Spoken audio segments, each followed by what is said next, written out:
Hey guys, welcome back to the WODDoc Project 365, episode 681. Today is a continuation off of yesterday's functional shoulder evaluation. Now we're going to recap a couple things, and then we're going to try to distinguish between what could be that limiting factor. Okay, so let me just go over this really quick. If you guys miss a little bit of it, scooch back to yesterday's episode and we'll go from there. Remember, we said that we wanted to evaluate the shoulder in a functional position because traditional evaluations don't necessarily encompass what we do in the front rack, CrossFit, functional fitness type activities. So what we did is a three-stage process. The first thing that we did is we took Francesca's arm and we brought it up in the shoulder into 90 degrees of flexion. From right there, we brought her elbow into full flexion, and then we brought her forearm into full pronation. And what we wanted to look at then is we were going to use this knife edge of the forearm, and then we were going to go ahead and see how much external rotation. And we're judging external rotation off this knife edge. We said that if we can draw an access point right here, and we can start this at neutral, we want to see this get to about 45 degrees, right? With the shoulder at 90 degrees. But what could be limiting this, right? So if we think about this in terms of this is external rotation, so generally speaking, what limits external rotation but internal rotators, okay? Now this is where this distinguishing factor occurs. There's two basic things, basic muscles that limit, that are internal rotators that limit external rotation.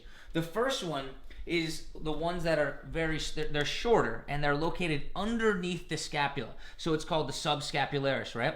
This is a muscle that's directly underneath here. We get to it by going through the armpit, okay? A lot of times it's tight in there, okay? The second one is actually a back muscle, right? It's the latissimus dorsi, right? Or we call it the lat muscle. Everybody calls it lats. And this starts all the way down here, but then kind of culminates and culminesces also down into the underarm area, right? Both of these are internal rotators. The lat is actually called the handcuff muscle because what it does is it adducts the arm or brings it closer to the midline of the body and internally rotates and extends the arm, right? So you look like you're getting handcuffed.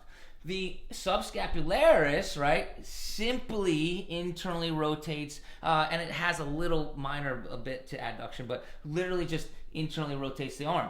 So here's the way that we can go ahead and distinguish between the two of what might be that limiting factor, okay? The first thing we're gonna do is, of course, test external rotation. If we drop the arm down into what we think is a neutral position, okay, what's gonna happen here is we're gonna slack the latissimus dorsi, or the lat, right? Because what it does is if it extends the shoulder, internally rotates, and adducts, we would have to do the opposite of that to tense that muscle, right? However, we said that the subscapularis does very little of anything else but internally rotate, a little adduction, right? So if we put this arm in a neutral position, we're able to just test, right?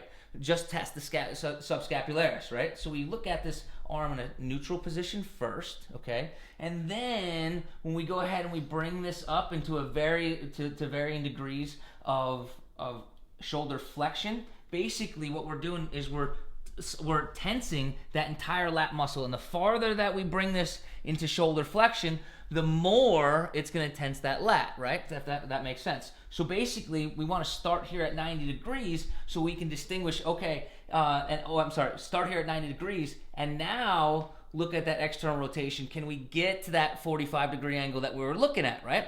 And if we can, that allows us to, or if we can or can't, that allows us to distinguish between either the scapular internal rotator or the back internal rotator, okay? So just to kind of give a conclusion, I guess, for this, in case I lost anybody here, what we're looking at is we want this to be the same. We start with the shoulder in a neutral position, okay, and we're able to test the scapular rotators, right? And we want this to get out to, that 45 to 60 degree range is awesome, right? If you get as much as she does, where she's at 90, you're even more than awesome, right? And then what we want to be able to do is we want to bring this up to 90 degrees of flexion, which is going to add a little bit of tension throughout that lat tissue, and we're gonna again test the same exact thing. Turn the switch so you see.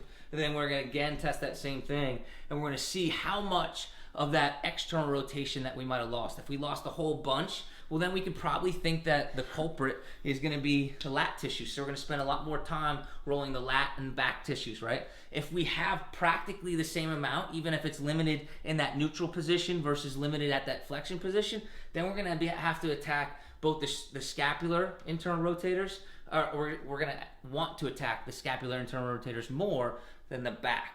Hope this makes sense. I hope it kind of cleared everything up. Guys, we're going to continue this tomorrow because there's lots of cool stuff we can do with the shoulders. I hope this helps you out, and until tomorrow, we're optimizing function to optimize performance. Woo! Cool.